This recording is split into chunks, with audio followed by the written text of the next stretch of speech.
मुरैना की कोतवाली थाना पुलिस ने गुटखा व्यापारी के स्कूटर में टक्कर मारकर उनके बैग में रखे 8:50 लाख रुपयों से भरा बैग लूटकर फरार होने वाले 3 आरोपियों में से 2 आरोपियों को गिरफ्तार कर लिया है।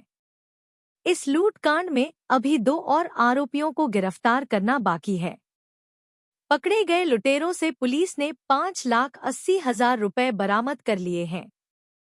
बता दें, बीते दिन शुक्रवार को मुरैना के राजश्री गुटखा व्यापारी राजेंद्र प्रसाद गुप्ता अपने स्कूटर पर अपनी दुकान से चले थे।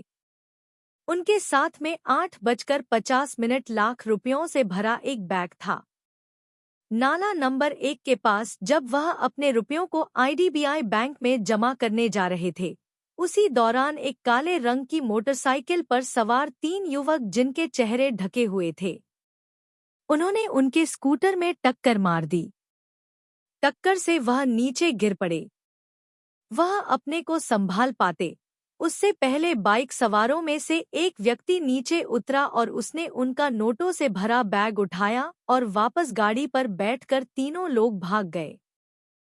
सर, कल कोतवाली थाना क्षेत्र में लूट हुई थी, उसका खुलासा हुआ? कल लगभग 11:30 बजे सुबह में कोतवाली थाना क्षेत्र अंतर्गत एक व्यापारी से लगभग 8 लाख रुपए 8-8.5 लाख रुपए की जो लूट घटित की गई थी, उसमें पुलिस की सक्रियता और त्वरित कार्रवाई से हम लोगों ने 2 मुख्य आरोपी जो उसमें शामिल थे उन लोगों को राउंड अप कर लिया है और 2 अन्य लोग जो इसमें शामिल थे उनकी तलाश जारी है।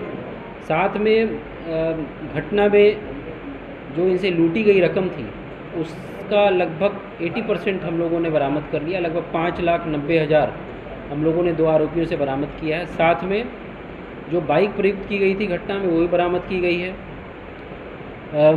2 अन्य आरोपी जो फरार हैं, इसमें लगातार हमारे प्रयास जारी हैं, जिसमें एक जो है वो उसने मुखबिरी का काम किया था, जो व्यापारी के यहाँ सेल्स पर्सन का काम करता था और उसी ने इस विषय में जानकारी इन तीनों को दी थी कि इसके पास पैसा है और संभवतः ये लेकर बैंक में जमा करने के लिए जाएगा। सर, पहले से भी कोई अपराध में लिप्त हो? जो 2 अक्यूज़ हमारे पास अभी राउंड अप हैं, उसमें से एक जो है टाइगर, आदतन अपराधी अजब सिंह और टाइगर, ये अम्बा के रहने वाले हैं और इसके ऊपर 2 अपराध अभी तक हमारे पास देखा हमने पंजीबद्ध है। मुझे लगता है कि और थानाओं से जानकारी लेंगे तो और भी डिटेल्स निकलेंगे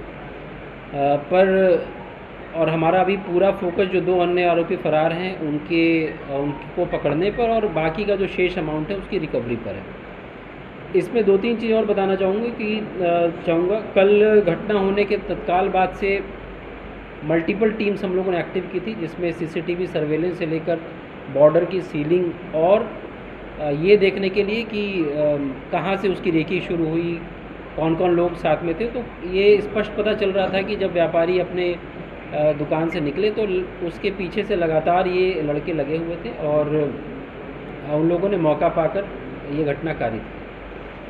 पूरी टीम को एडिशनल SP अरविंद ने बहुत अच्छे तरीके से लीड किया, जिसके कारण हम लोग को बहुत जल्दी पहली सफलता मिल गई थी। कल शाम तक हम लोगों ने, आप लोगों के संज्ञान में भी है कि एक आरोपी, एक संदेही उस समय था, पर उसके बाद रिकवरी हो चुकी थी, तो उसको हम लोग शाम तक राउंड अप कर लिया था और देर रात तक पुलिस की सक्रियता से हम लोगों ने दूसरा आरोपी भी पकड़ लिया था, जिसके पास से पूरा मशरूका जो उनके शेयर का था वो बरामद हो गया।